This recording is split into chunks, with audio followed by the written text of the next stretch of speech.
I spent $500 on coffee equipment because of a girl. More on that embarrassment in a minute, but given that I had been happily using this pod-style brewer to make my wake-up juice for years prior, the obvious questions now are, is it worth it?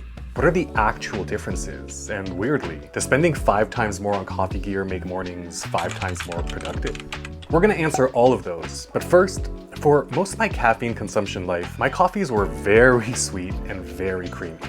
Basically, desserts shoved into a mug, masked as a grown-up morning ritual. Then earlier this year, I dated someone for 6 or 7 months, and the morning after our first sleepover, she heads to her kitchen and does this 5-minute routine, and at the end of it, hands me a cup of coffee. And I gotta say, that cup she made was thoroughly good. I needed more, and I wanted to make sure that there would be the coffee that she'd enjoy at my place. So I did what we all do at one point or another in our lives, spend way too much money in the name of love, and bought all of this. Now, me and her broke up about a month ago, but one thing that's lasted is that I continue to use all of this stuff every single morning. When it comes to the grinder, I went with the Encore Baratza, probably the most ubiquitous and common entry-level electric burr grinder. Next, because I've chosen to go with a pour-over style coffee, I would benefit from a Gooseneck Kettle for greater control over pour speed, so I went with what seems like a crowd favorite, the Fellow Stag EKG. Next up is the scale, and I went with the Timemore Black Mirror scale and timer combo. This is, of course, used to weigh your beans before grinding as well as your pours, but also to match those water input weights to pour over interval timing. For the brewer itself, I went with the Kalita Wave 155, ideal for single cup brewing, but also able to accommodate 2 cups using their 155 filters. This particular version is in their sandstone finish along with this drip tray and 400 milliliter glass jug. Now, the first time that I used all of this to make myself a coffee, it tasted nothing like what my ex made me, despite using the exact same beans that she had used. My first attempt yielded this sour liquid that was honestly undrinkable. And so I went down this rabbit hole of reading, and by day 4, I had dialed in a delicious coffee after learning about and tweaking variables like grind size, bloom duration, water flow rates, pour interval timing, and all of that stuff. But when I finished that first bag of beans and decided to try another roaster's beans, I repeated that exact same dialed in process, which yielded a disgusting cup. And so my nerdiness crossed over into near obsession. I mean, I got that freaking coffee notebook so that every time I try a new roaster's beans, I start with my baseline pour over process, and feel free to pause if you're actually curious. And then in the subsequent days, tweak the variables methodically until it's to my liking, getting into every last element until I make the perfect end result.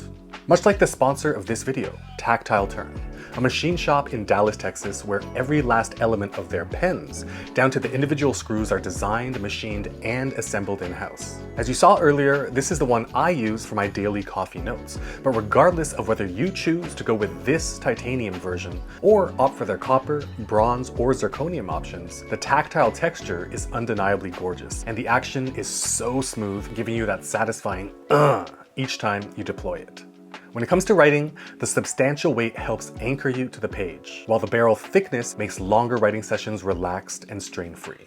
Ultimately, this pen is a true forever item, something that's built to accompany you for the rest of your life, and Tactile Turn's no BS lifetime guarantee has your back. And yet, despite that guarantee, I still don't want anyone else touching it. So I got my name on the clip, and so can you at tactileturn.com. Thanks so much, Tactile Turn, for sponsoring this video. And now, back to coffee. When it comes to process and time, basically with a new bean I'm trying, every morning I put water into the kettle, and in the 2 minutes and 30 seconds it takes to heat, I jot down the one variable I'll be tweaking today into my notebook, grind my beans, set up my timer and brewer, and once the water is heated, flush the paper filter, load the beans, thump to flatten, start the timer, and get to brewing. From start to finish, this takes me just under 5 minutes, and once that's done, while I'm drinking, I'll jot down the results, and now, contrasting all of that with what I used to do, well shoot, fill a cup with water, pour that water into the reservoir on the back of the Keurig, load a pod, press the button, and that's it. This Keurig Mini end to end, we're at 2 minutes and 15 seconds, which begs the question, Why go through all the added manual effort, about double the time, not to mention the initial 5 times leap in equipment cost, and also answering the weirdest question we asked at the very beginning of this video, which is, does spending 5 times more on coffee brewing equipment make me 5 times more productive in the mornings? I think part of it comes down to certain habits and preferences I already have, whether it's sharpening my own knives, driving manual, hell, using things like notebooks. And it boils down to deliberate intentionality. But as for coffee and how it relates to morning productivity, for me, between pressing a button and waiting passively versus spending double the time but being active and engaged end to end, that definitely makes me more productive once I fire up the computer, because where I used to do the push button brew, stand there staring at it impatiently where those 2 minutes felt like an absolute eternity, which feeling impatient is never a good way to start the day. Now, those 5 minutes with the pour over fly by. I enjoy the entire coffee first while I think of the day to come and just hit the ground running to get things done. So 5 times more productive? No. But able to get to productive work faster without starting the day feeling impatient? Absolutely. Not to mention, the coffee itself, once dialed in, tastes way more than 5 times better. But the best coffee for you, regardless of how it's made, isn't worth a damn if at the end of the workday, you realize you were busy doing things, but that you didn't actually get things done. So if you ever feel like you're so busy and yet don't have the results you want to show for it, you are definitely going to want to watch this video right over here. I'm going to leave it on screen for a few seconds so you have time to click or tap it. And since you're already about to tap or click, hit that like button for a day of good luck.